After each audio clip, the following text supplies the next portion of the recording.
Hey, what's up, everybody? Welcome back. Another WDD Live.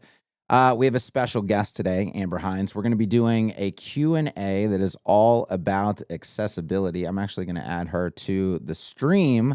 The very first thing that we need to check is audio. And Amber, if you can just say hi to everybody and let me know, everybody, if any audio duplication issues exist. Yeah, hey, I'm really glad to be here.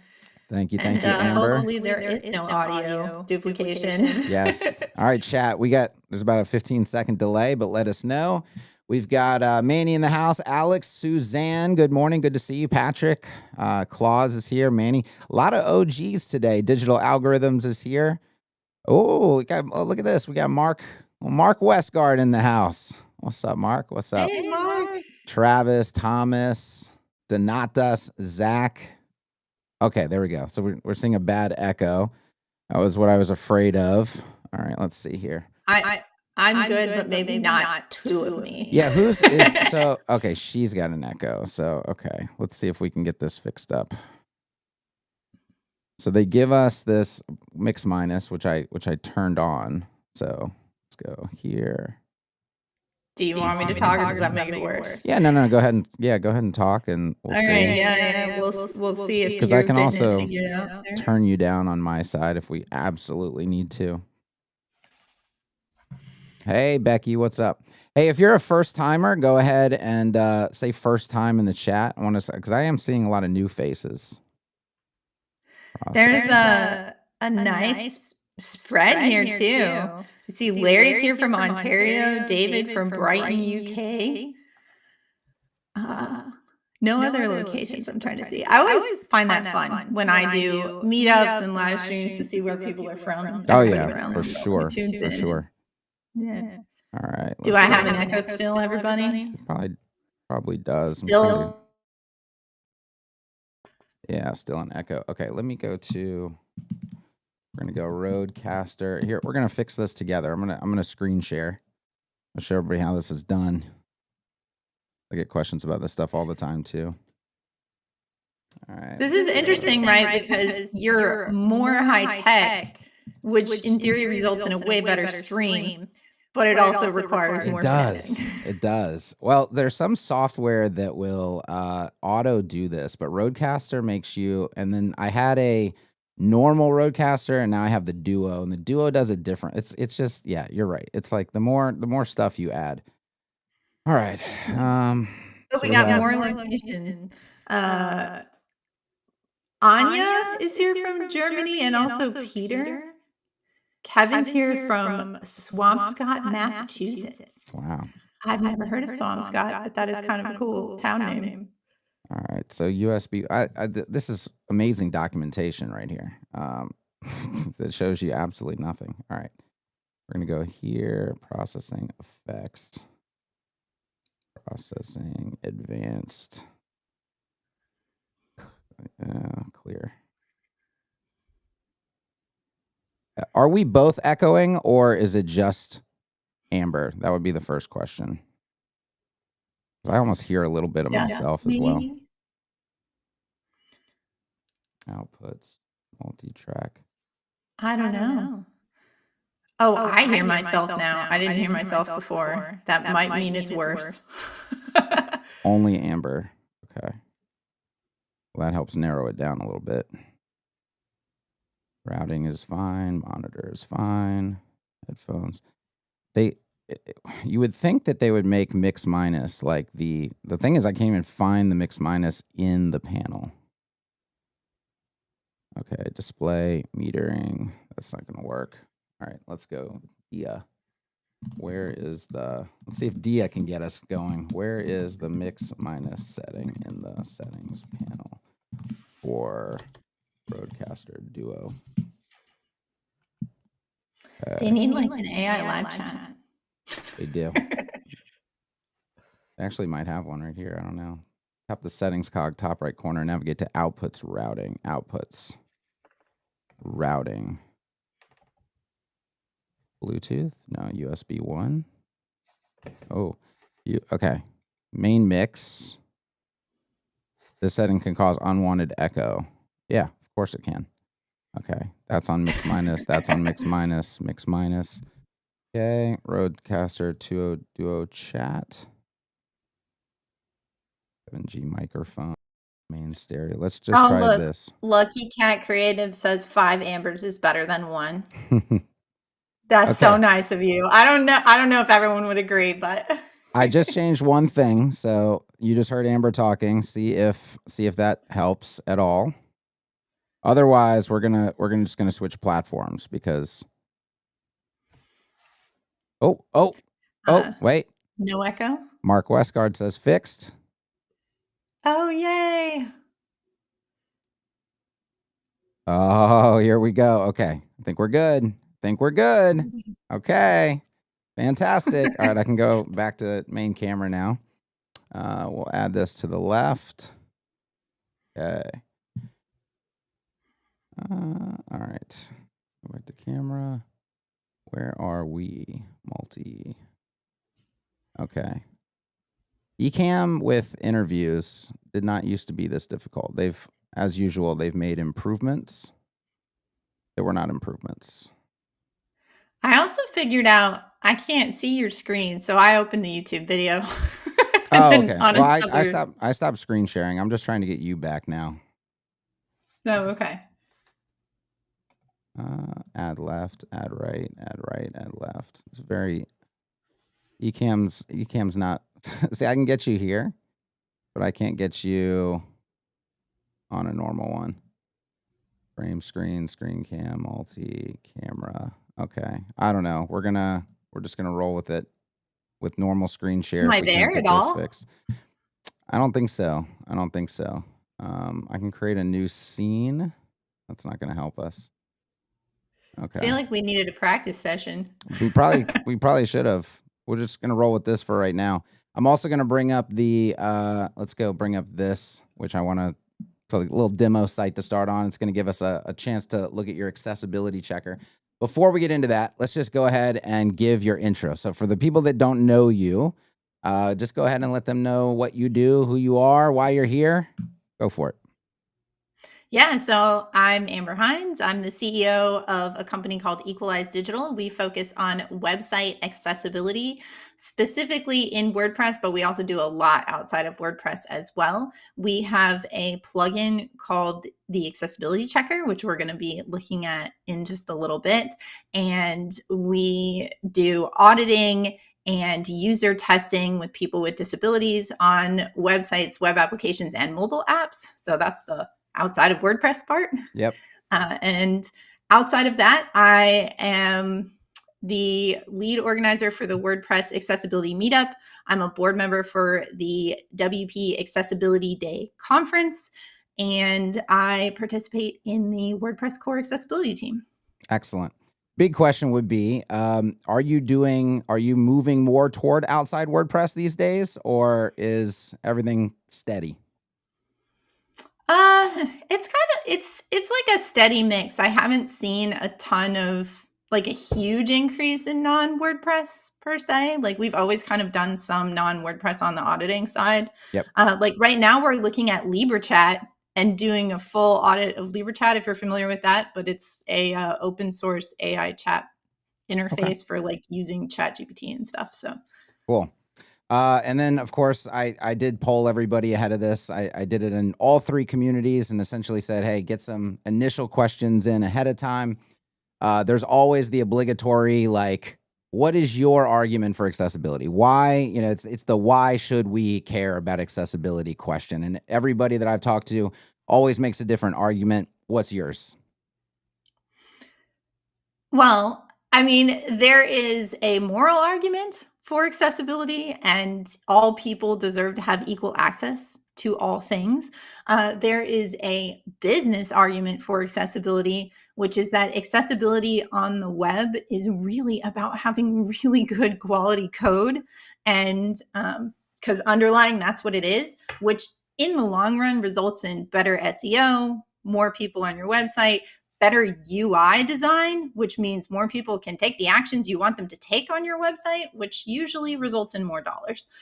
So that's kind of the business argument. And then, of course, the third argument there is the legal, which is that there are lots of laws all around the world that require many websites for many different types of organizations or entities to be accessible.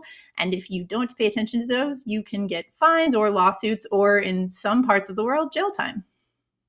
That about sums it up. I like how you hit every single thing, speaking with clients, when you say like, hey, everybody can use your website. And then, I mean, I've even had clients where it's like, but what percentage of people are we talking about? And then you get into the finer details of, well, it's not just people with major disabilities. There's a lot of colorblind people and so on and so forth.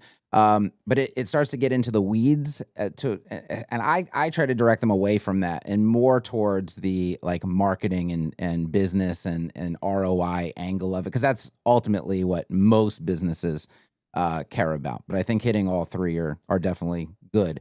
As far as legal stuff goes, yeah, go ahead. Oh, I was just gonna say, I think the thing that is interesting about the disabled group, or people as disabilities as a minority, is actually that is the only minority group that any of us could enter at any time. Yep. And it is unfortunate, but it is true. Many of us are aging into disabilities. And so a lot of times I think about, like, what kind of website would you want when you're 85 years old? Us, like, we're the generation that we're going to die with a phone in our hand. Yeah. We're not going to suddenly be like, oh, I'm too old to use my iPad anymore, like my grandma did. She's like, I don't actually care about that. Yes. Right? Yeah. We're never going to do that. So you have to think about, what website do you want when you're that person? So speaking of the legal side of things, there is ratings. There's single A and double A and triple A. And this is another thing that trips a lot of people up. I get this question all the time, which is like, which one of those should we really be aiming for most practical use cases, small business websites and the like? So most laws require Web Content Accessibility Guidelines 2.1 AA. 2.1, the number refers to the version when it was released. The most current version is 2.2. I would always say just strive for the current version. The laws are never going to keep up with the current version, but at some point they will get renewed, and it's better to be ahead of the game on that. And then I would try to strive for AA, or in some situations, if you're able to, AAA.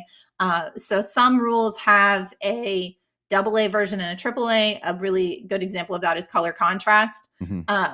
If you can, particularly for like body text, I would just have a AAA color font difference for your body text. There's no reason to be like, nah, it needs to be lighter gray that only just barely passes. Hey, just I know a lot readable, of designers a lot of designers are gonna get on to you right now. Okay, Tommy's probably in the chat. They love their low contrast. They want to be as close to the line as they can possibly get. Yeah, but it's not, the thing about contrast, it's so wild, is it's not just about people with low vision. It's also when you're outside on your cell phone on a really bright day, you need higher contrast to be able to see it.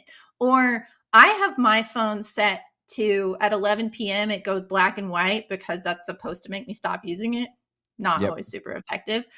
But that's another scenario where we talk about not using color alone, and you need to put underlines on your body links, right? 100%. And because when my phone goes black and white, if you're just using a slight color difference, I can't tell that that's a link or not, Yep. So there's a lot of scenarios where it really does impact everyone. See, I just put Nick's comment up there, as close. Yes. And okay, so we'll put this argument up here. I'll give you this one.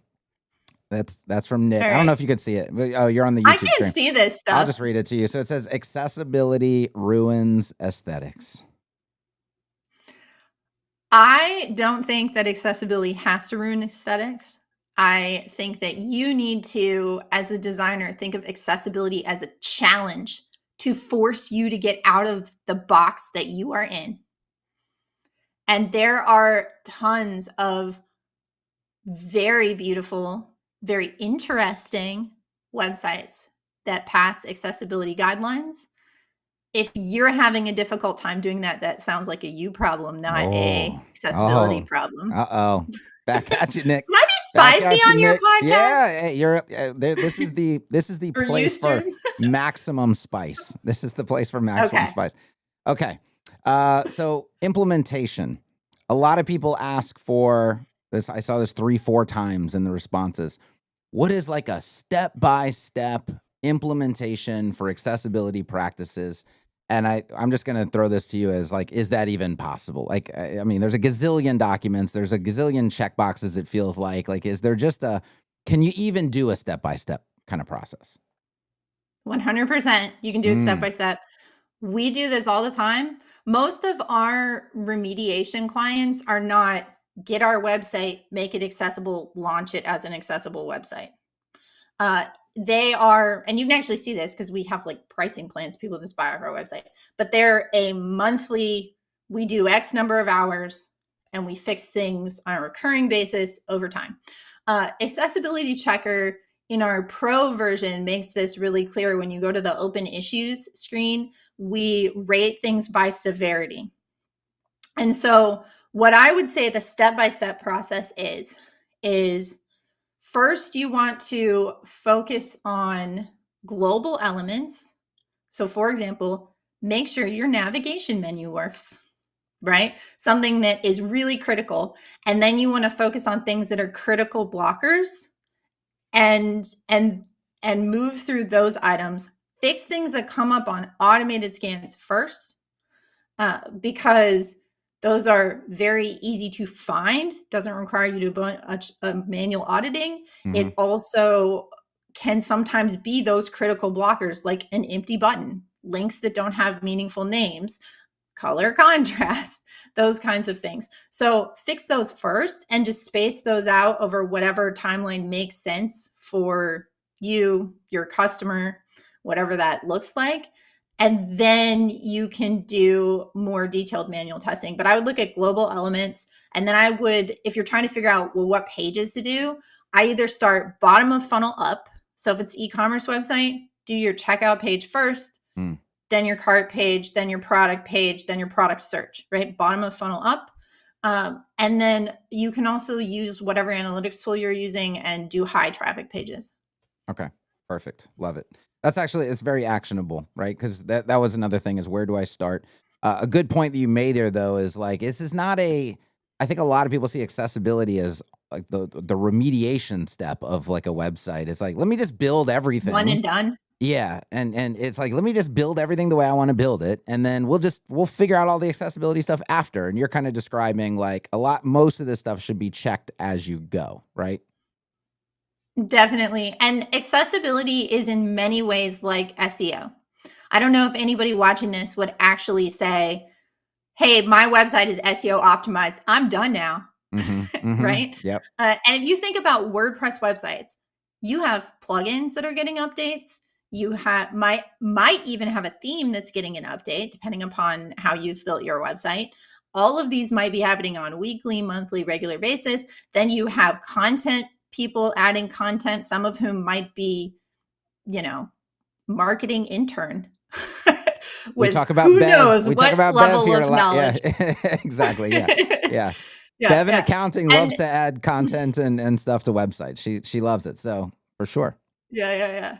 So the thing is just like your SEO is never done, your accessibility is never done. It's going to be a journey, it's a process, it's something that you want to build into whatever you're doing on a regular monthly basis on managing the websites. Obviously, there is a point where you can get to where a website is largely conformant, hmm but even after that point, I wouldn't be like, okay, I don't need accessibility checker anymore. I'm done now, right? Because things are going to change. You still need to be scanning, monitoring, checking in. Yep. Whenever you say, and this is the same with SEO, it's the same with a lot of things in web design, that it's an ongoing process, especially when people are making changes to the website and we don't know what their skill and ability or knowledge level actually is. Let's talk about pricing. I mean, because this is something that if you're selling website management, for example, How are you approaching this? Is this another line item on a typical website management plan because we're having to do these checks and updates on an ongoing basis? Is this something that you just bill for in terms of we're just going to make the site as accessible as we can on this pass, and then if you guys make a bunch of changes, you're going to have to come back to us and we're going to have to do it again? How do you approach that from like an agency freelancer perspective? It's very different how different people do it. And I will say we had a panel discussion earlier this year at WordPress Accessibility Meetup, which you can find on our website if you go to the meetup page, with a bunch of different agency owners and freelancers who talked about how they do this. I would recommend, if you have clients on a maintenance plan, build it into that plan. It is much easier to just say, this is the baseline. This is something we do. It's just as important as the other things. Even if it's only a couple of hours a month, like 2 hours a month of accessibility fixes, you can still do a lot in those 2 hours. So I would say if you can build it in, that is going to be the best way to do it on an ongoing basis. Same thing with new website builds. Accessibility should not be a check the box, yes, I want this extra dollar amount. If you're building a website the right way, accessibility comes in at every phase of your project. So you're thinking about accessibility when you're doing discovery. When you're talking to them and doing all that, you're maybe spending some extra time like in your discovery process, planning out, okay, what things are they asking for that might have an accessibility impact? You are thinking about accessibility during content, whether that's reviewing the content they provide you for accessibility problems that have to be fixed when you do content entry, or whether you are creating the content for that client. You're thinking about it during design, you're thinking about it during development, you're thinking about it during testing. So it's just whatever you charge for a website on every phase, add some amount for accessibility, whatever makes sense for you. And it's not like an option. That said, there are, and we have accessibility only plans, and there are agencies that have that as an add-on or a standalone plan or something like that. So you can do that. There are a lot of ways. I don't know how deep you want to get into pricing, but thinking about that. So it kind of depends a little bit, but I would say I would start with there's some sort of base that we just do accessibility. Yeah. And that's how we start. And then it might make sense to add on very specific remediation plans if that's an area you're interested in. I'll say there's not enough developers doing it. There's tons of people who need remediation and are interested in those kinds of plans, and probably not enough people to deliver it. Yeah, I'll echo what Zach said here, because I've always said the exact same thing, that accessibility, you don't offer it as like an optional thing for clients. It's essentially you establish that our agency, our business builds accessible websites. That's our goal. That's what we work towards. And then you price accordingly. But Zach says, Absolutely. right, you have to admit that it costs more though. So this means prices have to go up. So if we're in a situation where I run an agency or I'm a freelancer and I do my pricing and I don't currently include accessibility, it is true that when I decide that that is going to be part of my deliverables, that the amount of work that I'm going to deliver is going to increase, and I'm going to have to raise my prices to cover that. And a lot of people will object and say, but what if I lose out on sales? Like now I'm losing out on sales because I'm prioritizing accessibility. I mean, to me, I just say get better at sales. What's your, maybe you have maybe you have an equally as spicy take. Well, so I would say in general, you want your pricing and the quality of what you build to be moving up over time. The first websites I charged the very first one, I think my friend paid me $300 for. Mm-hmm. Okay. And then I got to a point where I was real excited when I charged someone $1,000 and they paid me. And I was like, holy cow, they want to pay me $1,000 to do this, right? Like the more recent websites we've built, we're in the 100K range, right? As your business grows, in an ideal world, your target demographic is going to change. If you're staying down here at whatever this starting price point is and you're not trying to push the envelope, you're not growing, that might be fine if it's a hobby business, or if you're totally satisfied with what it is.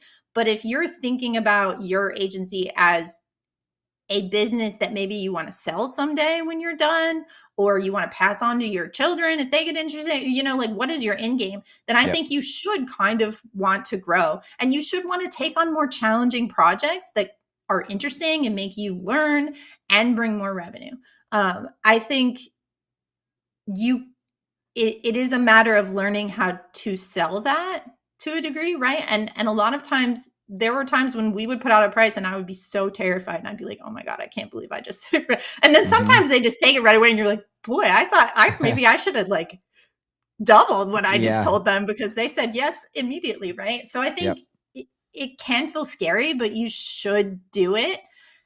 I do also think though that as you get higher up in your pricing, you have to figure out your own marketing and your own branding to be able to justify certain pricing. It's not going to be easy to just say, "Hey, I charge $30,000 for websites," if your own website doesn't really look like a $30,000 website. Hmm. You know what I mean? Exactly. So I Exactly. think you got to make time to work on your own branding as well. Yep. Perfect. Yeah, you're essentially echoing a lot of what I've been trying to explain to people in terms of pricing, in terms of including accessibility and things like that. I think one of the more challenging aspects is not the upfront pricing of the project, but it is that ongoing work and explaining that Mhm. because anytime it's ongoing subscription now it's another layer of sales that we're having to work through with the client because we're having to agree now to an increase. It's just like I explained a minute ago. If I have a $49, which I don't think anybody should be doing website management at $49 a month, like you're underpriced already, right? But if I am $49 a month and now I'm going to decide, okay, this is going to include accessibility. Well, it can't be $49 a month anymore. And now maybe it needs to be 99, 199, whatever it is. And this is just a common problem in web design, I think. And this is why I go back to just get better at sales, because the people trying to sell these plans to their clients feel a lot of friction and they feel like this is difficult because they're not salespeople. They're web designers. They're in the code. They're technical. They're not marketing. They're not sales. They don't want to have to explain themselves. They don't feel comfortable doing this. And unfortunately, what that causes them to do is just say, I'm not going to exclude or include the accessibility thing. I'm going to stay at $49 a month. Things are working the way I'm doing it. And now accessibility gets left out. Right. So that's what I'm trying to Yeah, avoid happening. I think there's a thing too about this, about making sure that you understand the value Hmm. of accessibility so that you can clearly communicate that to your customers. Um, there is a lot about accessibility that, like I said, SEO, also performance, also just code quality in general. And there's a lot of underlying like security things that at a high level, our clients might think, well, I don't want to pay for that. I'm like, right. Yeah.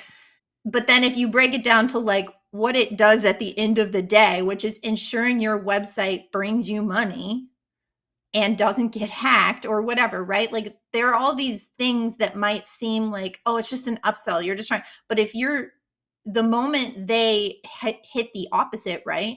They get a legal complaint. Well, that's going to be really frustrating for them. So I think you need to figure out how to position all of this in your conversation so that they understand that the website is like, it is worth spending money every month. I will say too, there is definitely a specific kind of client where this works for better than others.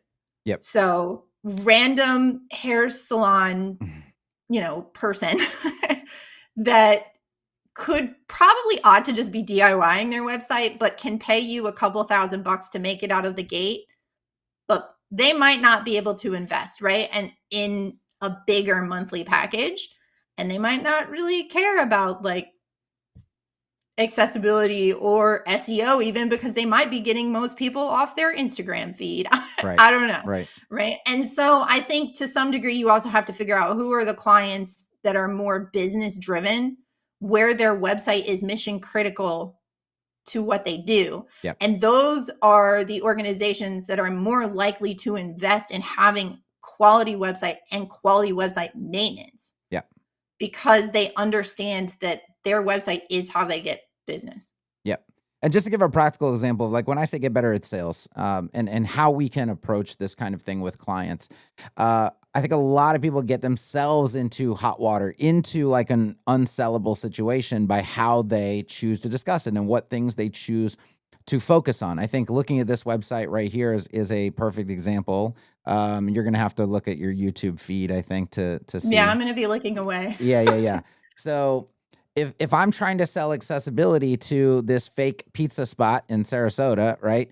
When we talk about color contrast for text, for example, okay, I can choose to tell this customer, well, I mean, if we pass color contrast, blind people can use your website, and they're just running internal calculations, going like, how many blind people is it? So you're charging me $1,000. How many blind people are really going to visit my website, right?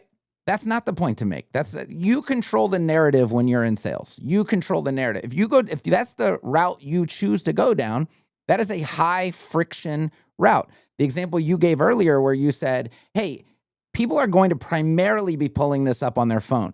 Do you want a family that's sitting at the park and they decide that they want some pizza and they pull up your website on the phone and they can't read it in the sunlight in the park?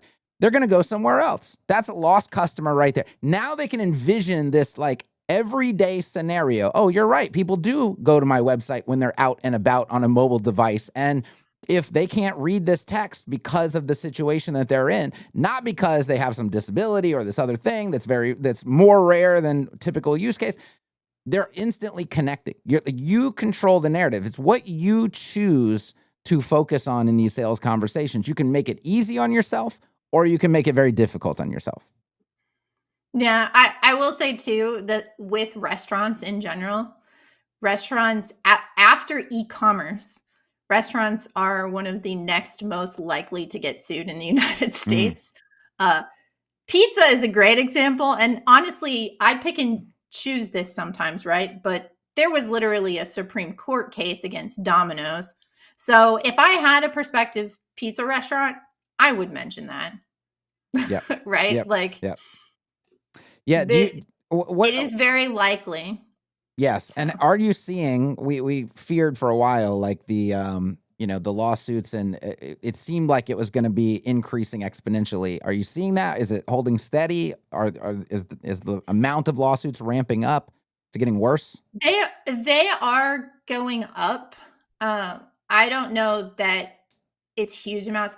It's so weird. I hate selling with fear because I don't think that motivates people to invest long term. I think it motivates them to do the bare minimum Hmm. to avoid fear, Yeah, yeah. right? And the reality of the lawsuits in the United States is last year I think there were, I don't know, less than 5,000.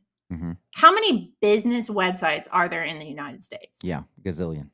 So the overlay companies will be like, "Don't get sued. You're going to get sued. But I'm like, okay, the reality is any smart person who thinks about these numbers, the likelihood is very small. Now that said, it does happen. People get complaints all the time and they don't necessarily turn into a lawsuit. And so Yep. that lawsuit number is much smaller than the number of letters that are sent with somebody who says, "Okay, I'll fix my website and I'll pay you money now." Um, but where we've seen a lot more shift in particular is in Europe right now because of the European Accessibility Act, which Mm, came into enforcement in June. And that is going to be like GDPR. yep. GDPR doesn't care what your minimum business size. If you target people in Europe, it applies to you. And this will also apply to a lot of US based companies that they're going to need to comply with the European Accessibility Act as well. In particular, e commerce. If you ship there, Yep. people can buy products off your WooCommerce website and ship them over there, then you Big need to time. pay attention to this. So So, ongoing work with accessibility, from what I understand, and this is talking about the avoidance of lawsuits just for a minute. And you talked about a management plan, 1 to 2 hours a month is enough to get a lot done, right? But that begs the question, right? We're not going to get it all done.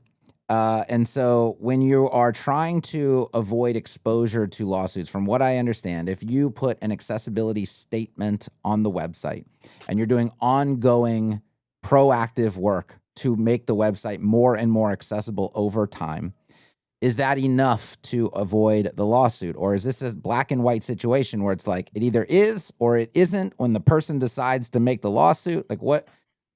Clear that up. So there are two different types of lawsuits in the United States. Lawsuits that are what we might consider legitimate, like they reached out to the business, they tried to get help, they tried to get them to fix it, and they were ignored or not supported. Mm-hmm. And then there are lawsuits in the United States that are filed by serial attorneys that do hundreds of these with the exact same plaintiff, and it is very clearly their intent is to make money. Maybe some part of them, my heart hopes, is also hoping to make the web better, but it's about money. I have asked this question of Lainey Feingold, who is an attorney who specializes in disability and accessibility law, and Richard Hunt, who's another one who's been at WordPress Accessibility Meetup.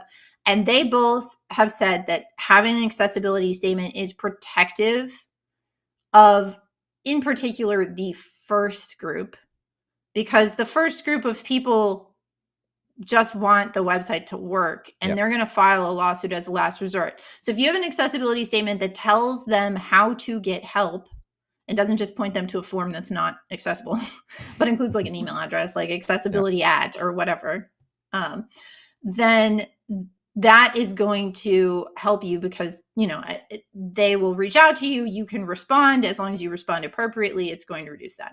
Yep. The other group, the most clear way to avoid a lawsuit with that group is to make sure that you don't have issues that are easily identified with automated tools, because a lot of those plaintiffs or the law firms themselves, and then they go find the plaintiffs, use things like Wave, which is a browser extension that is free, to test websites. We're remediating one right now where they used Power Mapper and found issues. So if you get those automated things cleared up, then that can reduce risk. I'm not an attorney. I'm not going to give legal advice. I'm not going to say that. I don't think it's ever zero, right? What we're saying is that the I think it also helps types. if you have a plan, right? When someone asks for help, don't ignore them. Be like, oh yeah, I'm sorry, that ebook download that you wanted off our website is not accessible. We'll get it remediated. Or can I copy and paste all of the text into a Google Doc or a Word doc for you? Would that be accessible? Would that be an acceptable alternative? They're probably going to say yes. And then they're happy. And then you maybe say, okay, what do I need to do to fix this PDF in the long run? But at least I've made this person happy right now, got them the information that they need. And now on the, is an hour to a month enough to avoid a lawsuit? Probably not if the website is really bad. I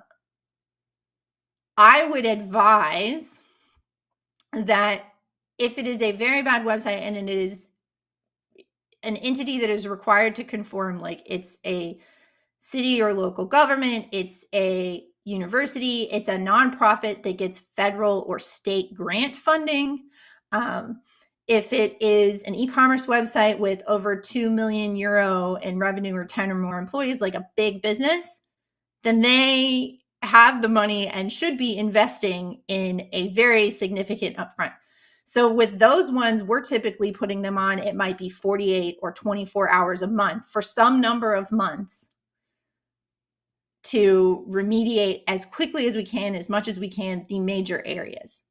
And then when you get like, okay, the major things are fixed, then we drop down to some sort of lower maintenance plan.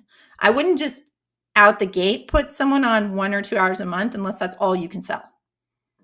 That is better than nothing. But I also I would be very careful about this.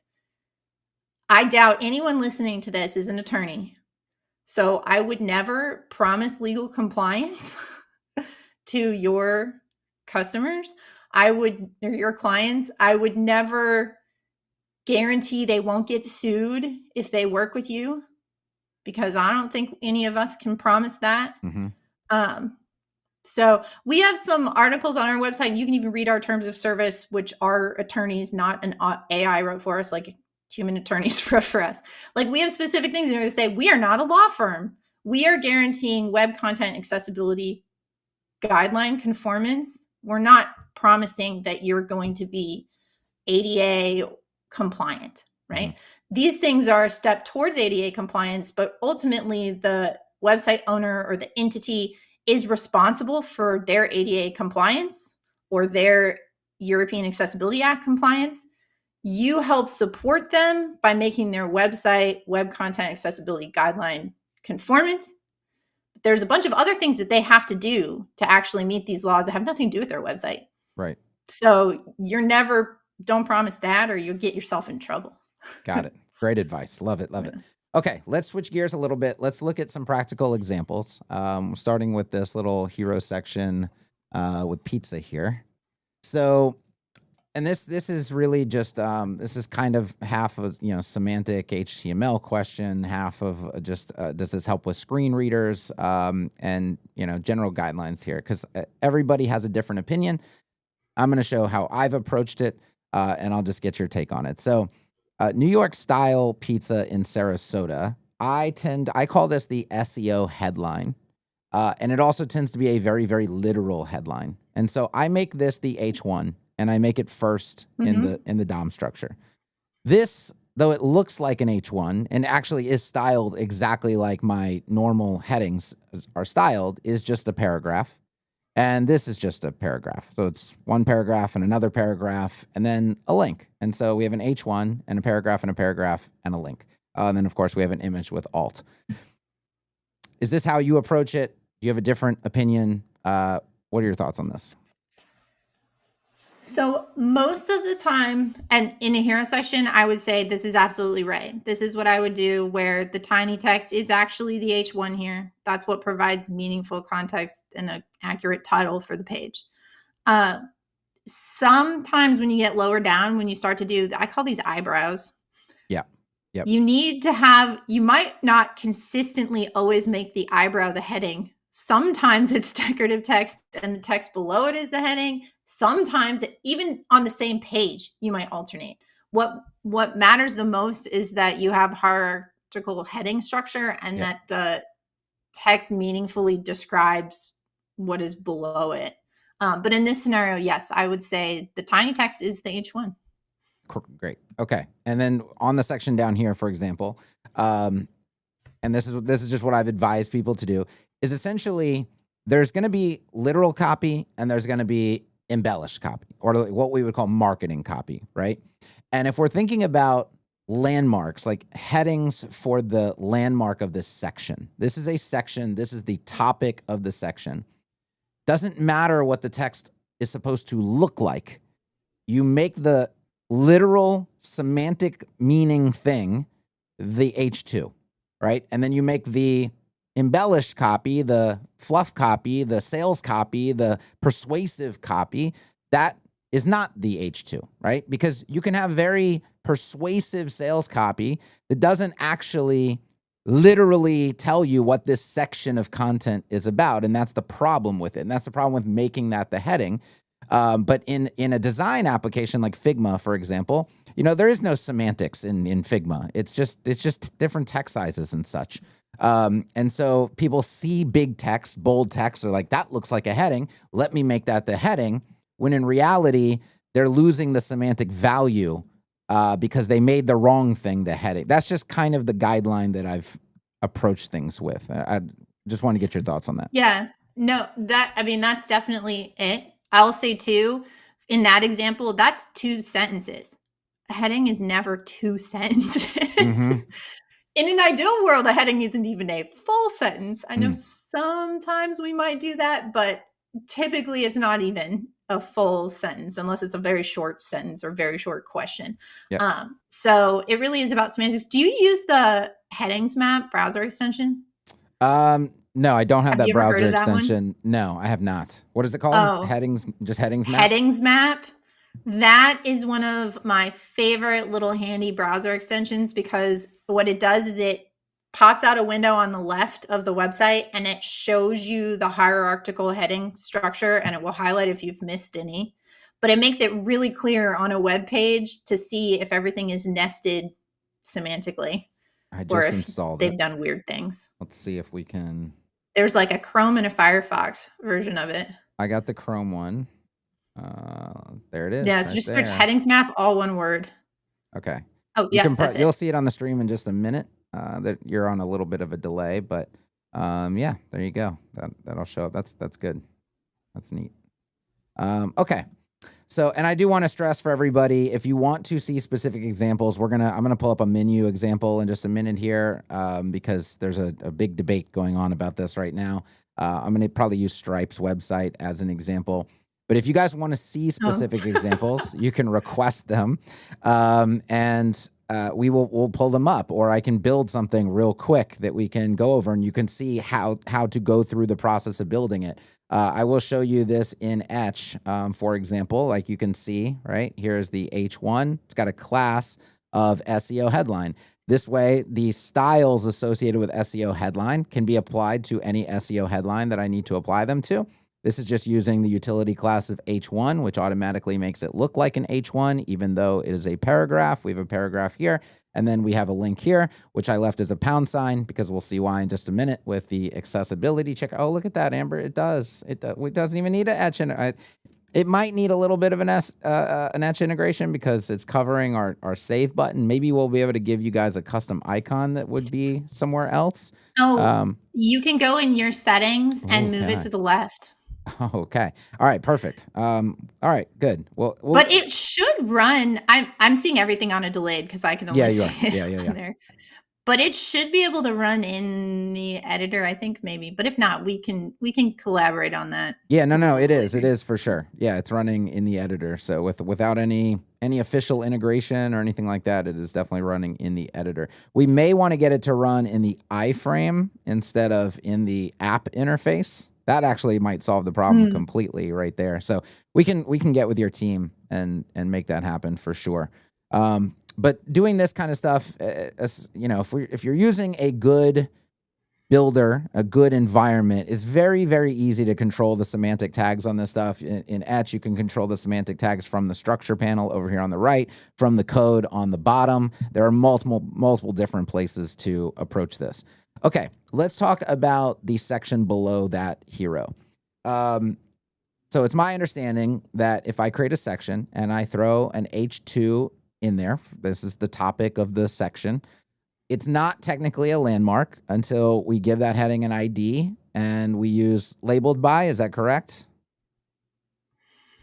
The actual section container. Yeah. A section is not a semantic landmark region unless it has an ARIA label. Okay. I don't know that you necessarily need to make every section of your web page. Like if you're thinking of sections with it has a different background, no, I wouldn't make correct that, right? So you got to be careful about that because sometimes people go crazy with their landmarks. Yes. And it's too much. What I would think about as far as what needs a landmark region. So the header, which would have a banner role, the footer, which has a content info role, your main, obviously. If you have a sidebar, then that should have an aside region. Any sort of content in the main that has specialized functionality really benefits from being in a landmark. So for example, let's say you were going to put a carousel in there, which maybe we first try and talk our clients out of that, but we need a carousel. I would make sure that a carousel should be a landmark region because it's got a bunch of different buttons that control what happens, like what's visible in there. And it might have images and headings and text and links and a lot of things going on. So it's very helpful to have that wrapped in a landmark region. Another thing where I would want the section to have the ARIA label and be a landmark region would be if you have like a section with filters. So maybe you have posts and you can filter them, or products and you can filter them. You want the entire thing wrapped in a landmark region because when you do filtering, in particular with Ajax, if you depending on what you're using, but let's say you have appropriate screen reader messages actually telling you that the filtering happened, it will give more context that it's within the named landmark.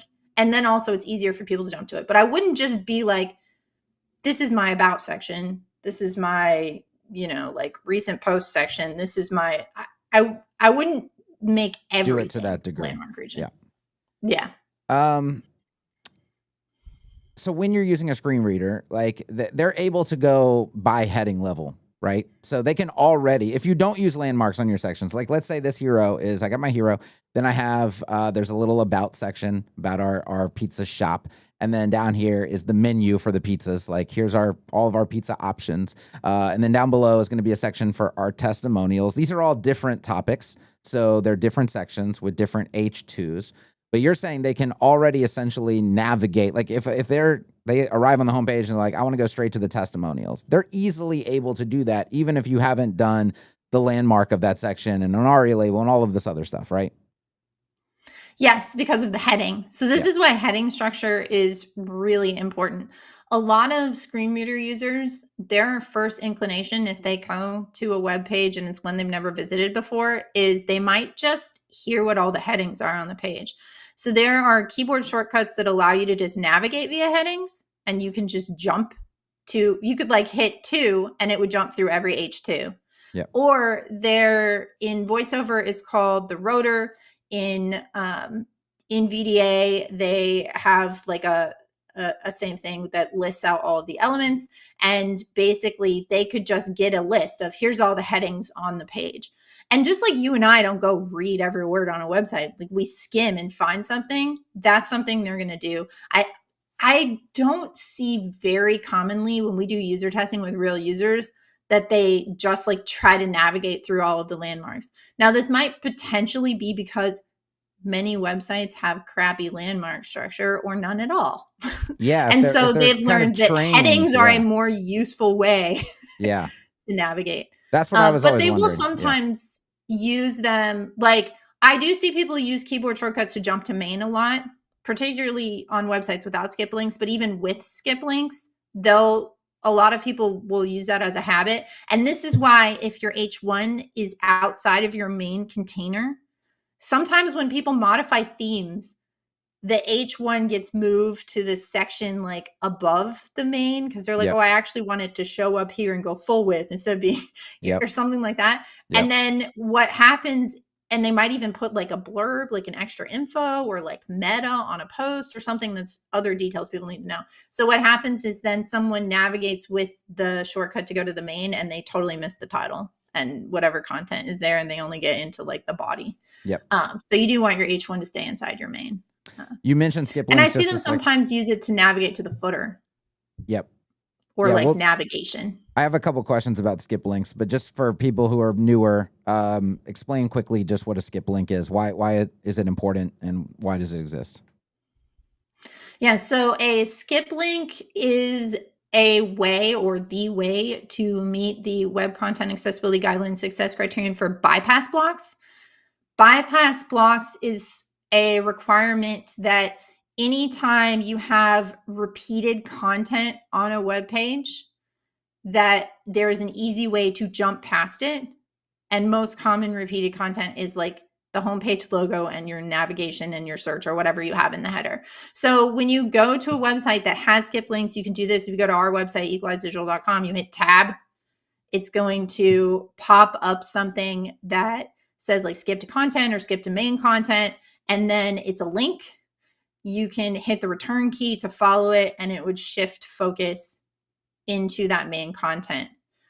So that would be, does Stripe have one? Stripe, let me see if I didn't see one right away when I tried to.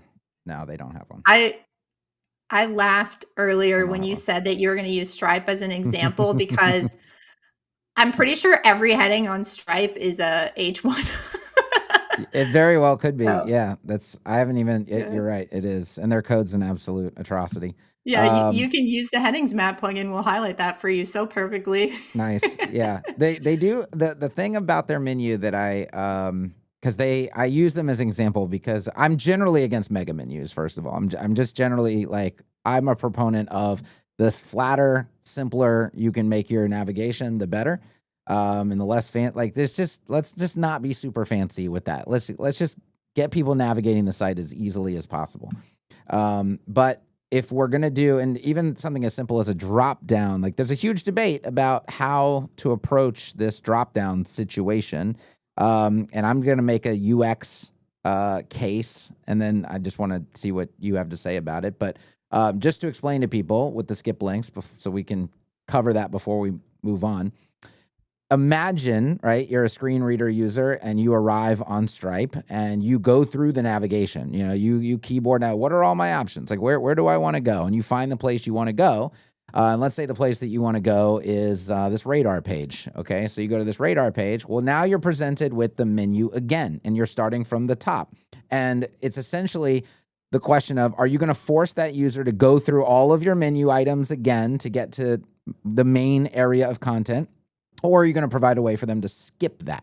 That's what a skip link is. Mm-hmm. They're just saying, I just want to skip all that. Just take me right to the main content of this page. And then when they go to the next page, let me skip all the stuff in the header. Just take me right to the main content. That is what a skip link is for. And then on Equalized Digital, you have skip to main, you have skip to footer. I have seen some sites get a little crazy with the skip thing. Like it's skip to this, skip to that, skip to this. And now I'm like, man, can I skip the skips? Like, you know, so what is your... What is your take on that? Should it just be main and footer? So the other scenario where it is really useful, and I'm trying to think actually, well, no, I don't think we can pull it up because I don't know if I have approval on this one because it has an NDA. But another scenario where it is really helpful is like we were talking about when you have a lot of filters. Yep. So let's say on a product archive page or a blog post archive page where you've got tons of filters, also having a skip to results is really nice. And a lot of screen reader users like that as well, because skip to main typically would just take you, or skip to content would take you to the link where all the filters are. And if you have 10, 15, 20 plus tab stops in your filter, or even more if you're navigating via arrows and you have to go through every element. It's very helpful to be able to just skip to the results. The other thing too is I would put a heading, even if you don't want these in your design, and you can do this very easily with screen reader text. And we do this a lot. Like on our website, there's a hidden H2, which if you use a headings map on our website, you would be able to see this, that just says footer. Visually, it's not in the design. Nobody can see it. It has a screen reader text class applied to it. That then puts that in the structure for people. So somebody who just uses headings to navigate could also use that to jump to the footer. Yep. It also means visually, when we scroll down on a page, we see a design change and we say, this is the footer. Well, a blind person won't have that same design change. But if they're just reading the page, it'll say H2 footer and they'll be like, oh, I don't need this. Stop reading. Right? Yep. So you can do things like that. And when I'm talking about like having a bypass to go over to the results, another way that you can really do this is you can have, let's say in the structure of your page, you have a title that's an H1. So I would put a hidden H2 if you don't want it to be visible. That's like filter products. And then in right above all your filters. And then I put another hidden H2 right above all your results. That's like results or like filtered products or just something products. And then they can use those headings to jump around as well. Excellent. Yeah. This is a big question I get all the time with the footer. Should we use H3s for the, list headings and things like that? And then I can't use H3s because I didn't use an H2. So I'm showing on the screen right now the H2 that the plugin is finding for the footer. But if we go to the footer itself, we see the logo and then there's clearly no H2. So that is a hidden H2. And then you are using H3s for these headings for each list.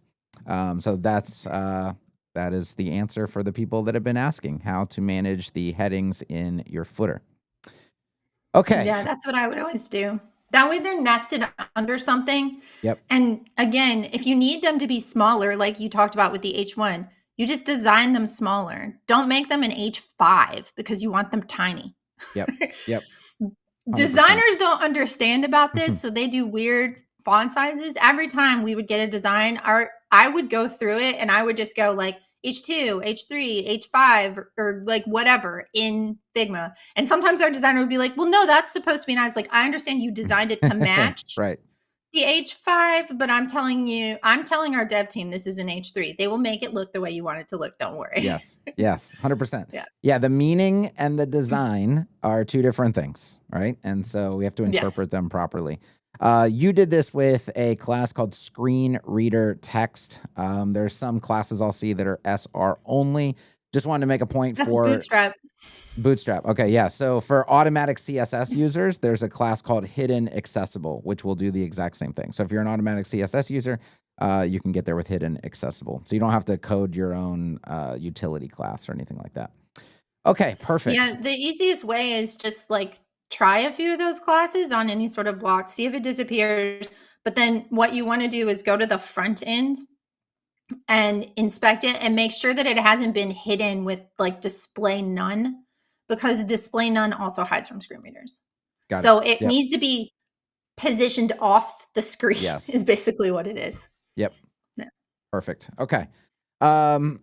One thing before we get onto the Stripe menu, I know some people are asking questions. As long as your question starts with #Q, we can answer it. If it does not start with #Q, I am not going to find it when we get to Q&A. So just make sure your question, and if you asked it before and you didn't do a #Q, go ahead and ask it again. Make sure you use a #Q, and we'll get to that in just a second. Okay, so this is an interesting debate, and I'm actually going to pull up Brix's site, brixbuilder.io or something.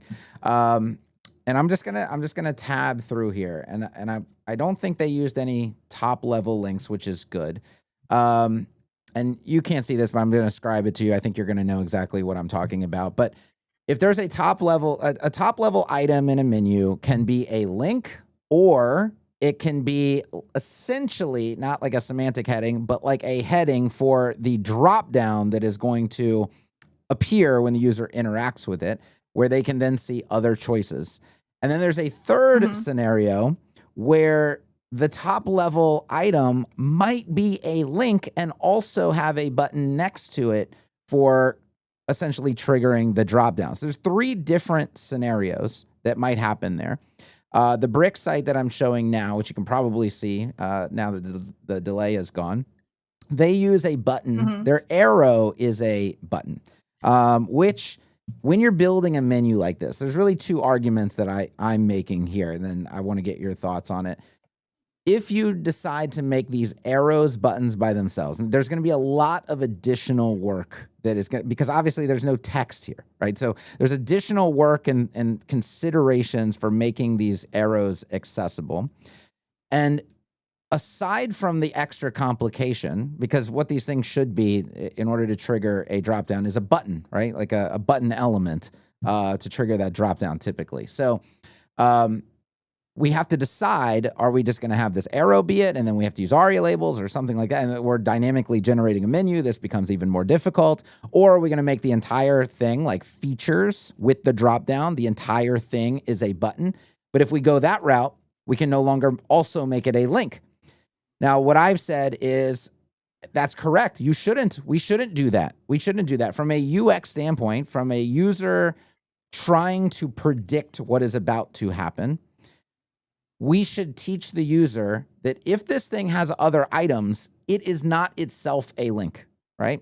And so, for example, with features, people ask me, well, how do I get to the features page then? I have a features page. I got all these individual features, which are pages that people can have, but then I have just a features page. And if I don't make features a link, how are they going to get to the features page? And I've always said that's a very easy thing to solve. You have all of the options, and then you have an item in that menu that says all features, where they can easily get to all the features.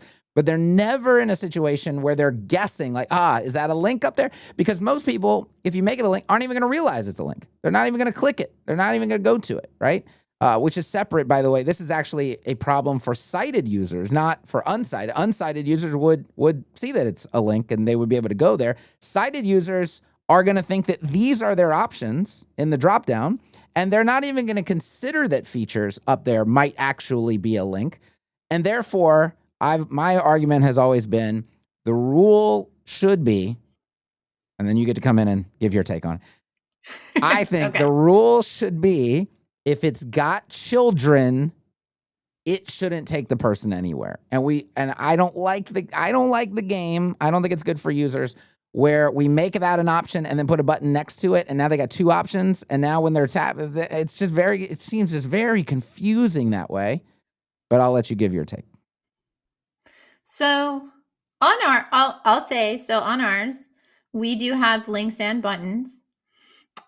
We don't have mega menus.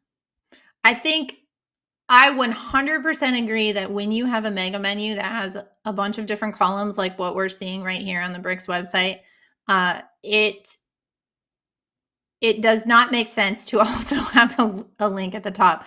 I would argue that the button should be around features and the arrow in this particular scenario, because I'm looking at the code here. They don't actually have a link on features at all. It's just static text.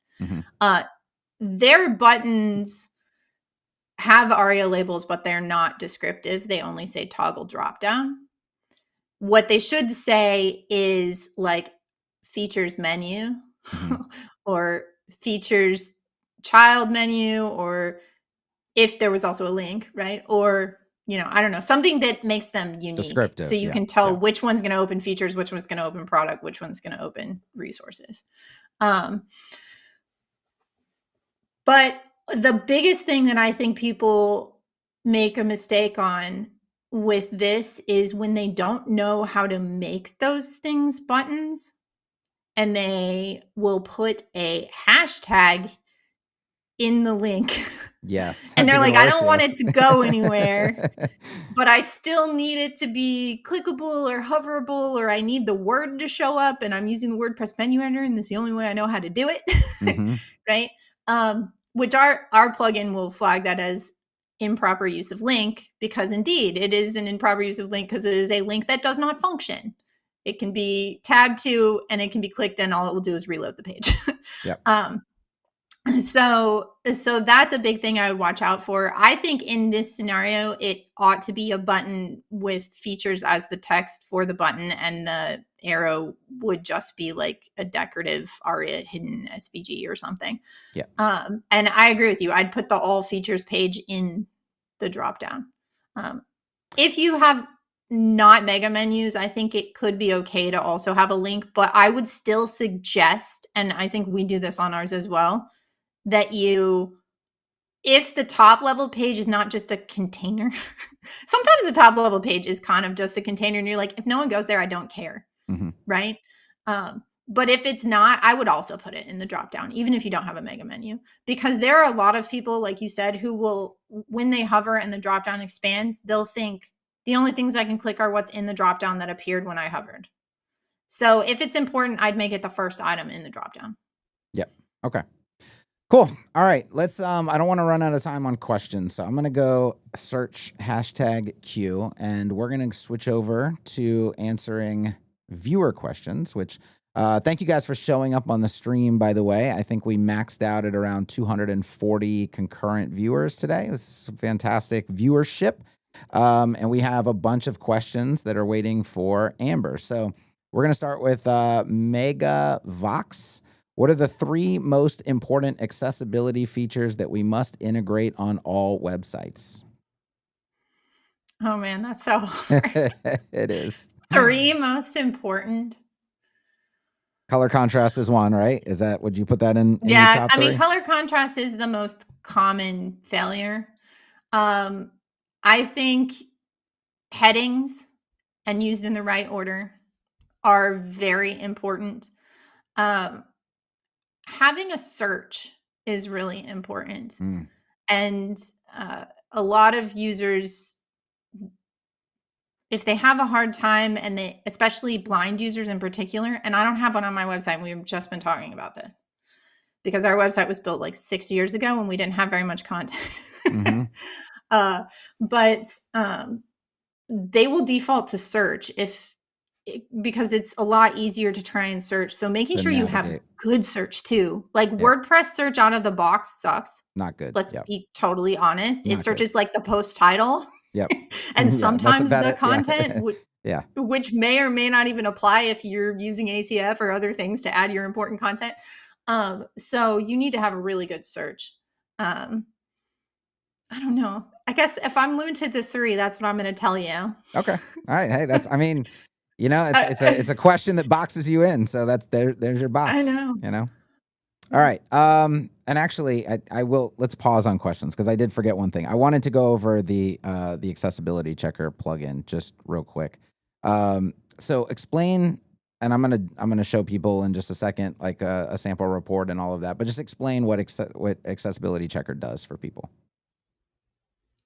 So Accessibility Checker does automated scanning for 40 some, maybe 50 different rules at this point in time, and flags issues both on the front end and in the editor. If you have the pro version, I don't know if you'd be able to pull up. I don't know if this website actually has a bunch, but if you were to go to like open issues under Accessibility Checker, if you've run a full site scan, yeah, I'm going to yeah, show so it people, so looks you like can see right here. you do Yeah, check one. complete. I ran one. It's a very, obviously, it's just a hero section on the site, but there were 2 issues found that we can talk about. But I'll go to open issues. Is Yeah. that where you want me to go? Open issues? Yeah, go to open issues. That's really nice because when you put it on your website in the pro version, you can run that full site scan, and it does not matter. It's used on websites that have millions of posts. So it will take a little longer on those websites, right, than it would on this. But you can then get a report of all of the issues across the entire website. And this is when I was talking about like prioritizing things and how we have like empty button, critical. Well, you could just figure out where are all the empty buttons or all of the empty links on any post or page without you having to go individually. You know, like Wave browser extension is awesome, but you literally have to load that page and scan it, right? Yep. Whereas this will just go out and tell you, oh, here's all the pages that have empty links. And then you can just go fix those pages instead of having to look at every page.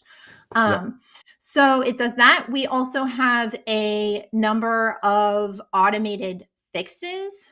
So skip links was one we talked about. If you have a WordPress theme that does not have skip links and you don't know how to add them, you can turn that on in our plugin, and it's smart enough that you can give it multiple different container IDs and it will use the right one on the right pages. So for example, if you are using something to create an event calendar and there's no skip links on that page, it's going to probably have a different container ID than your main theme one does, and that kind of stuff.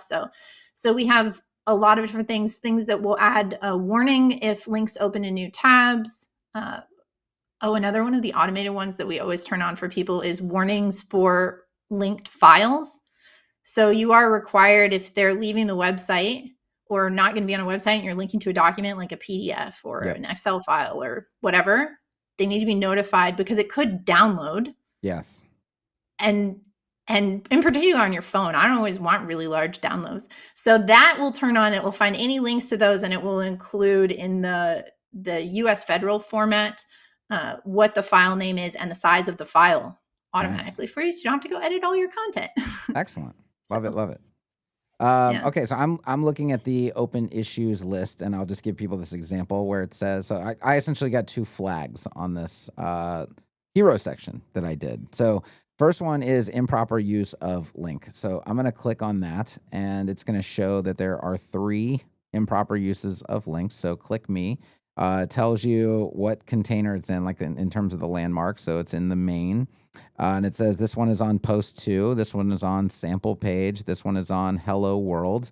And what I'm able to do is I'm able to now navigate straight to those, perhaps in the builder. So I'll just go ahead and launch Etch here. And I can see that this was one of them. And we pull this up and we see why, because when you add a link in Etch, it doesn't know where you want the link to go by default. So it's just going to give you the £. Your job is to put in the actual destination of the link. But when you're working very fast and you're building a site, you may just be hey, let's just get the button in there. We'll put the destination in later. You run the scan and you say, there's like 8 buttons I forgot to put a destination in for. You can easily go in and now put in the destination. But that is what the flag is creating in terms of that. And it's essentially the entire list that everybody just saw there. It's going to be the exact same thing. Anywhere there's an issue that's easily identified, it's going to tell you where that issue is. You're going to be able to go there. I'm going to pull the list back up because there was a color contrast one. Now, I had a question about this color contrast one. So this is, and you do have a WCAG level column. Is this the column where it's showing you the rating that it fails on? Is that what it's doing? Or the rating is checking against? It tells you whether it's a double A, single A, or triple A, although I don't actually think we have any triple A rules in here by default right now. But in the future, we'll be giving people the ability to turn that on. So that's what that would do, is it would tell you it failed a double A color contrast. Now, depending on what this is, sometimes color contrast can be a little bit tricky for automated tools to test. That's what I was going to ask. Yeah, are you about to tell me it did a bad job and you don't actually? Well, no. I'm wondering because I've gotten these flags on lots of different tools where when I'll check with one tool, it'll say failed. I'll check with another tool, it'll say passed. I'll check with another tool, and it's very close. But they are seemingly calculating the ratios a little bit differently. And then, like, the example was going to be on here where I don't know if you've heard of this browser extension, but I think it's just called Color Contrast Checker. And it seems British. That's how they spell color. But it's really nice. Like it puts like a 1/3 kind of overlay. You'll see it pop up on your screen in just a minute after the delay. And it kind of gives you a visual of the colors you're sampling. And so if I sample the background color of the button and I sample the foreground color of the button, it's going to give me a visual of those two colors against each other in the panel, but it's also going to tell me that it's passing double A, passing triple A large, and then the normal is passing. And it does say fail on triple A normal. But I don't think you guys are checking triple A. I think you're only checking double A. We should be checking double A. So this would be one that I'd want to investigate and try and figure out why. Which of course would be difficult for us to do right here on this live stream since we can't even see it in real time. But we are checking double A. The other thing I will say is, what's your hover and your focus color? It doesn't change all that much when you hover. It just gets almost like a little bit, like the red gets a little bit lighter. It's probably a 5% or 10% difference. Does it check the hover separately? And focus. Okay. So it's going to check all of those. So you might want to, like, what I would do if you wanted to double check those. I mean, if it's getting dark, it's getting lighter. Yeah, you might double check that. So what you could do is, if you right click and inspect, you can turn on like the hover pseudo class. Okay. So I think hold on. I think we just found it. And then you could use your same color picker tool that you use to check, it in that mode and just make sure. Yeah, so this is what I did is just change the background color of the button to the hover color, and then did the manual test again. It's still passing on everything. The contrast ratio did decline. It did decline, but it's still passing. Well, wait, is the text that color that it was before? Yeah, it's the same. The text color doesn't change on hover. White. It's just the background color. Yeah. And it's actually not white text. It's like it's that red color, but the very ultralight version of the red color.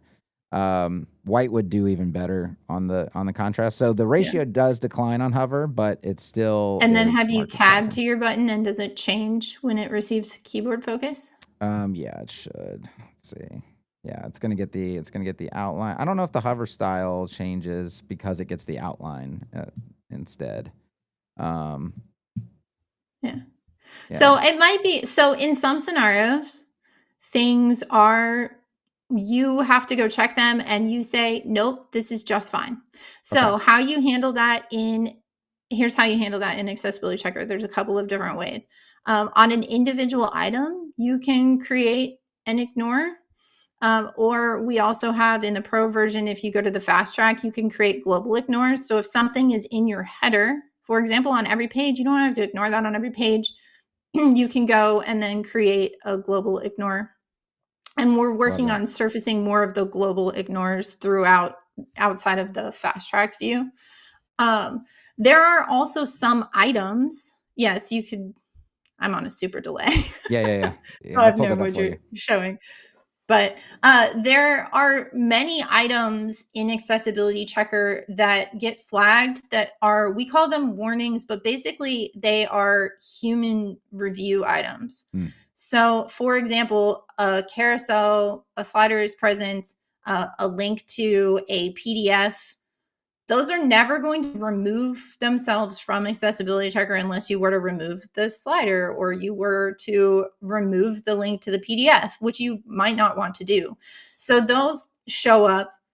We have detailed instructions on what you're supposed to do because there's just some things that an automated testing tool can't check. Yep. And then once you know that it's accessible and you've fixed whatever you need to fix about it, then you would use the ignore to dismiss that warning, so you would never see it again in any of your reports and it wouldn't count against your score. So this feature is useful for both, hey, I think Accessibility Checker was wrong, but also the number of items that we're saying, hey, a person needs to assess this. Like empty alternative text is not always wrong. So we don't make it an error. It's a human has to look at that image and say, this needed alternative text, it's meaningful, or no, this is correct. So perfect. Okay. Yeah, I love that. That was one of the things I had, is just how to handle from a reporting standpoint, because does this have reports where you can, like easily maybe print it or PDF it or something to send to the client? So you can, if you go to the main Accessibility Checker page, there's like a full site thing, which you could potentially, if you wanted to screenshot that or pull out some sort of report.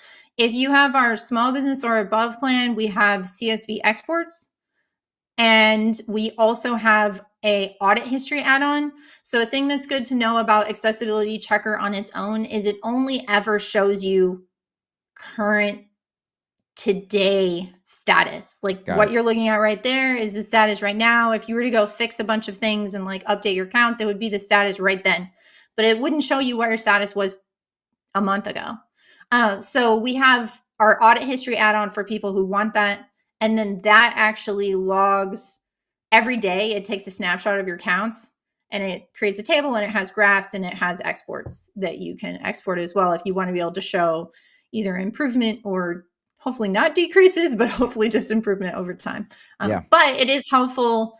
That's what we run on sites when we're doing the monitoring or the regular remediation, because we can show this is where you started, this is where we've gotten you. But also, if we're not looking at that every time, but we might be like once a month, come and check. Like, I know all the plugin updates ran on Tuesday. Well, on Wednesday, I'm going to come run another full site scan. And then I just know, oh, if it got worse, I can usually then connect it. Now you might do some of this on staging, run your plugin updates there. You could actually run an Accessibility Checker scan on staging before you launch your plugin updates and be like, hey, they introduced a bunch of errors. I'm going to go back to them and be like, can you fix these before I run this on my production site? But in real world, a lot of times those do just get run on production sites. And so that's a way to help monitor with that audit history add-on. It's not extra dollars. It's just included in that plan. Love it. Yeah, I think this is I can already tell it's something that we're probably just going to add into our stack, and it's it's going to get put on every major project site. So yeah, I'm loving it so far. What I would say too, for everybody who's watching, like I would recommend on whatever your blueprint or starter site is, put it in there, but run it and spend some time, because everybody always has like, this is the plugin I use for accordions, or this is the plugin I use for filtering or whatever. You can either then resolve those issues if it's something that you custom coded and you only have to fix it one time, right? Or it might cause you to be like, oh, I need to choose a different plugin. But like, I would always recommend spending some time improving your blueprint because then when you're building websites, you're starting from a better base. Good advice. Good advice. I've looked at free version of accessibility checker today. Okay, we'll skip that.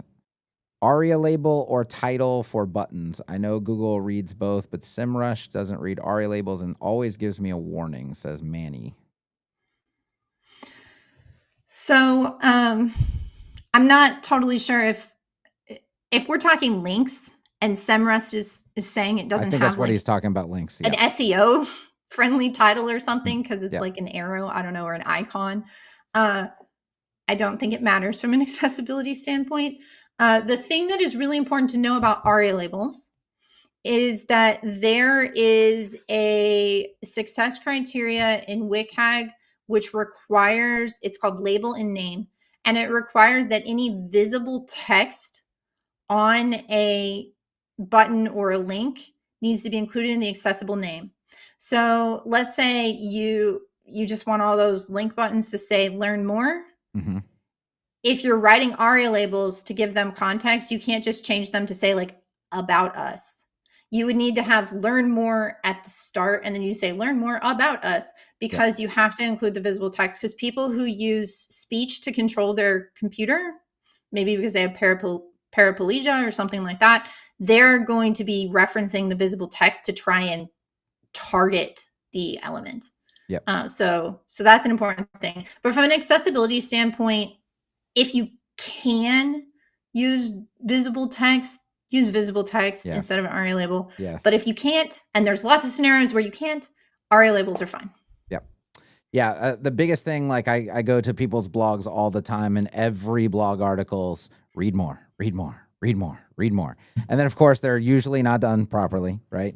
But literally, and this is why I always recommended for people to just simply switch to the heading clickable parent style, because the heading, of that blog post is the relevant text, and so if that is the link, it's automatically going to be good to go. Like that read more thing. I feel like it came from like maybe designers at some point. I don't know. Where we were like, visually, we need to let them know that they can click it. But everybody knows now. Like, of course, we can click the thing to read it. Like, so it almost feels like it's just a really old school practice that for some reason we never got rid of. Blog post cards do not require a read more. Like people know that they can click them. Okay. Let's see. What percentage of total project price should cover accessibility?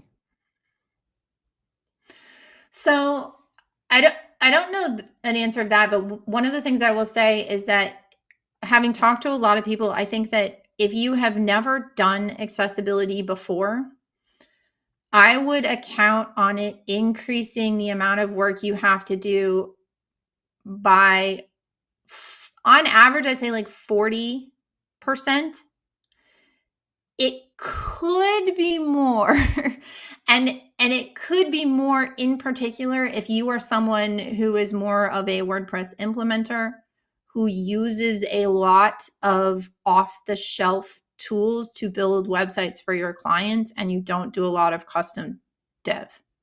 If you're doing custom development, then you have to learn some habits, like things like adding ARIA labels to icon buttons that maybe you didn't do before. But if you're already in there writing the code for it, or building in a tool like Etch where you have access to all of the controls to be able to do that, then it probably takes a few seconds extra to add that, right?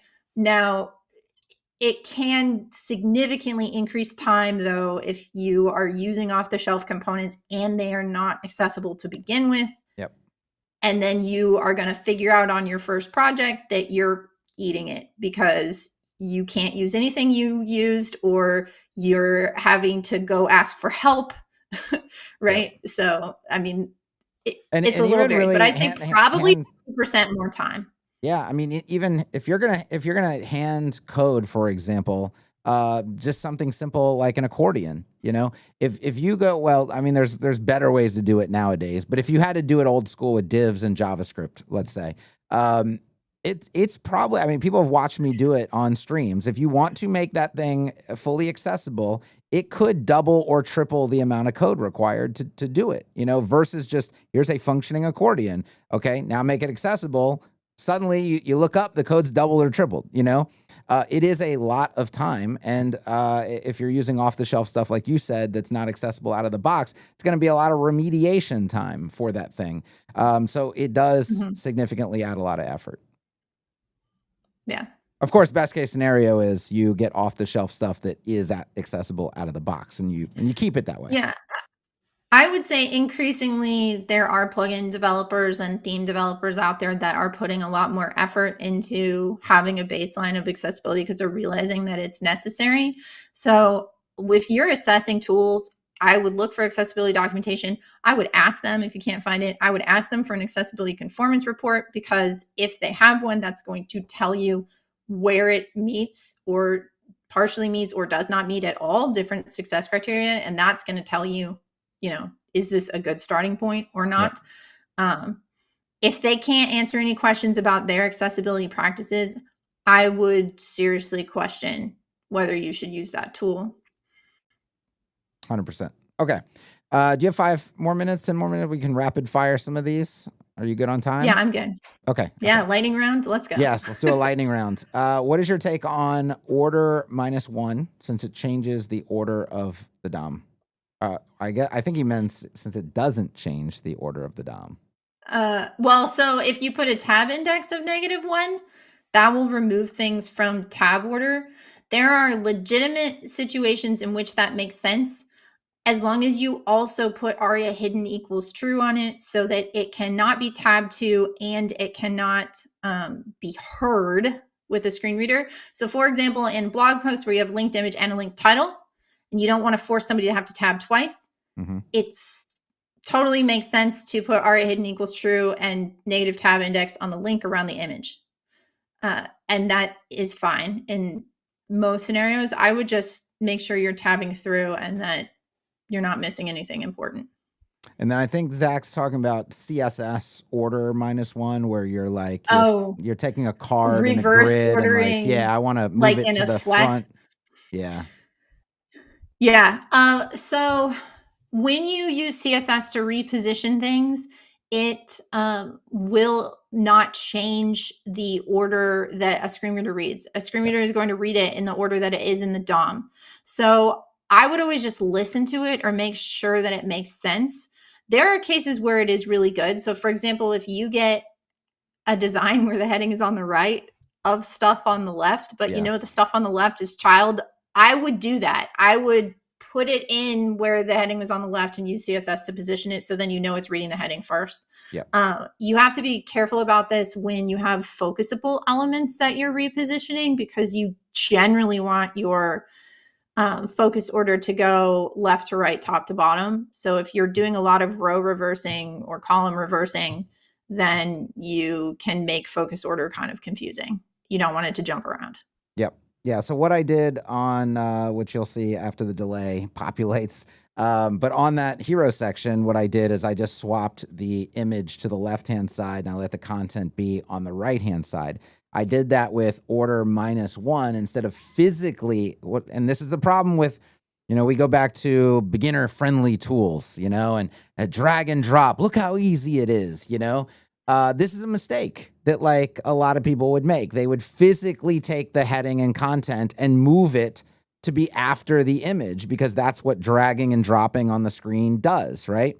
CSS order -1 puts the image on the left-hand side without moving the content in the DOM. Like the heading still comes first. And so that's a better approach. I think that's a classic mistake though. I think doing this stuff is generally fine.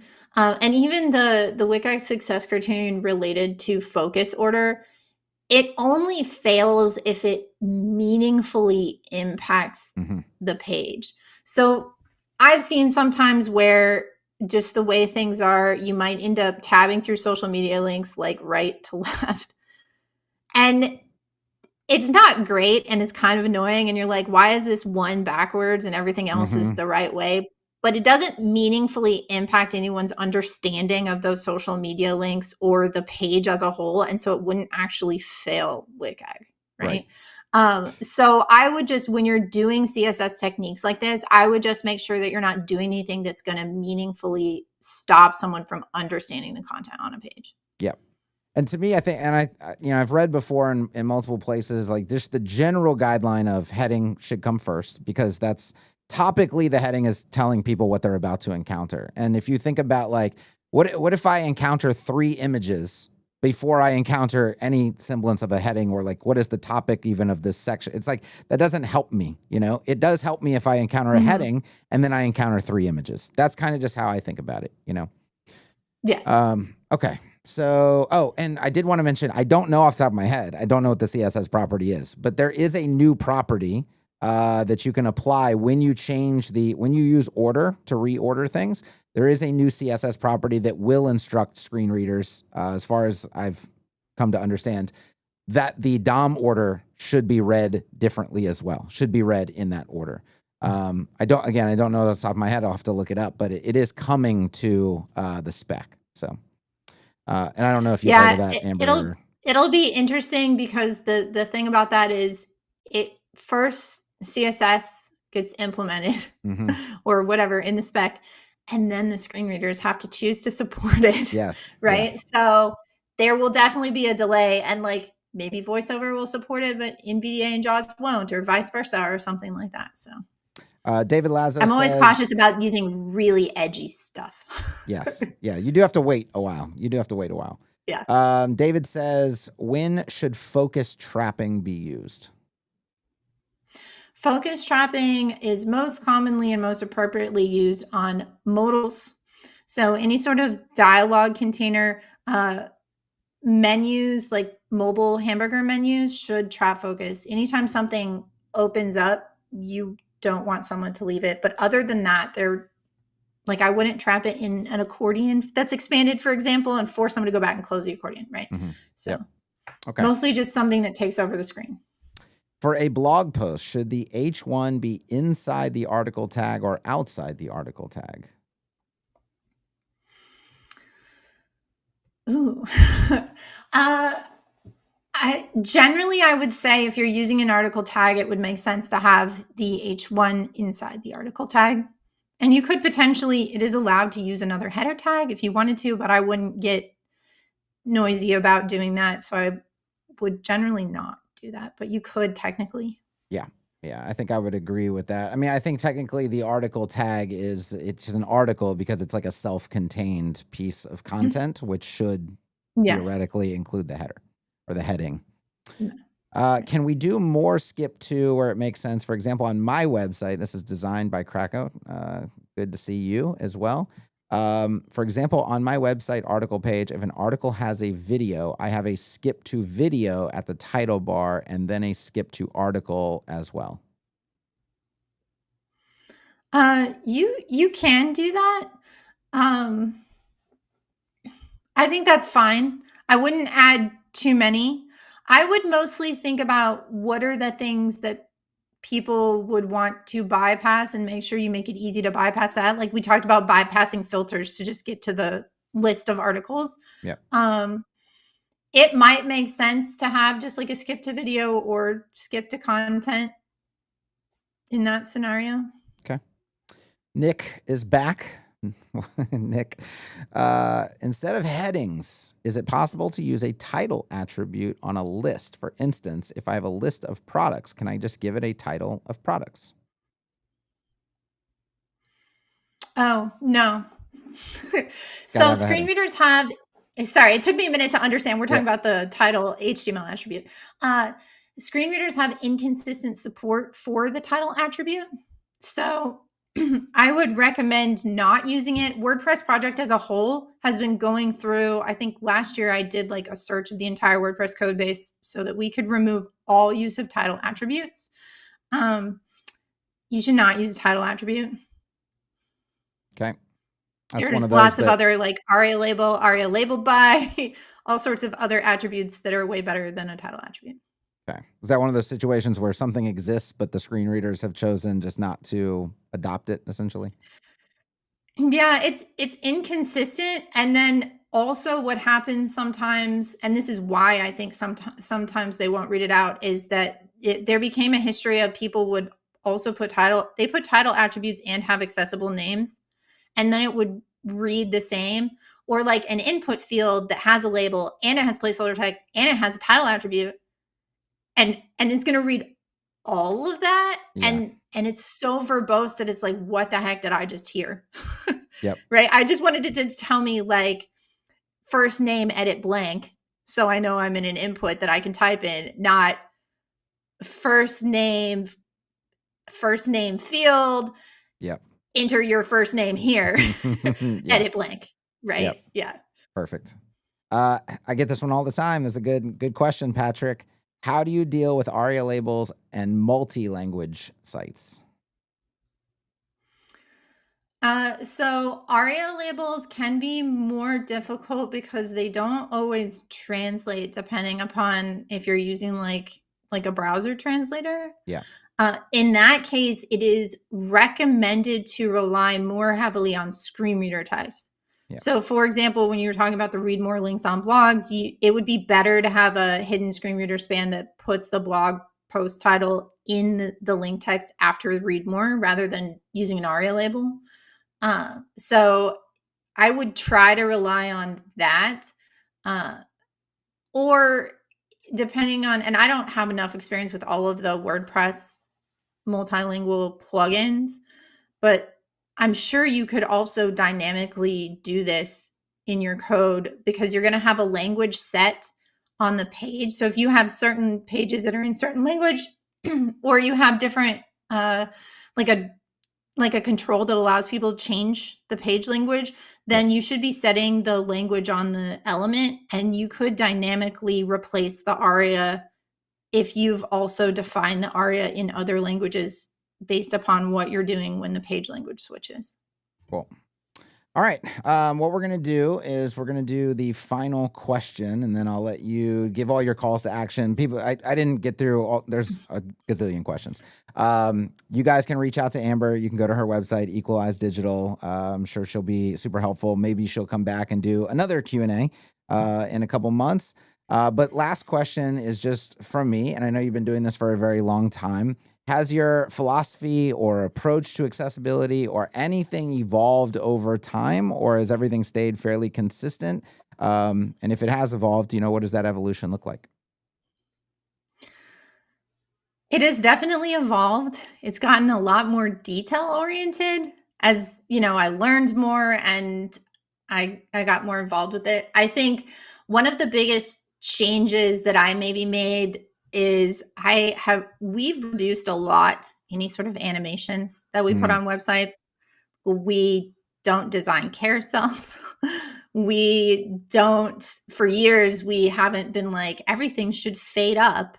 And again, some of this is accessibility because, that was a thing we didn't talk about, but people can respond negatively to motion on websites. It can make them nauseous or dizzy or anything like that. Or some of it is annoyed. Also my personal preference. Like, yeah, they're just annoyed. Going back to mobile, and I'm like, okay, I've got my phone. There's something lower on this page. I want to go. And I'm like swiping, and I'm swiping faster, and the website can fade in. Yes.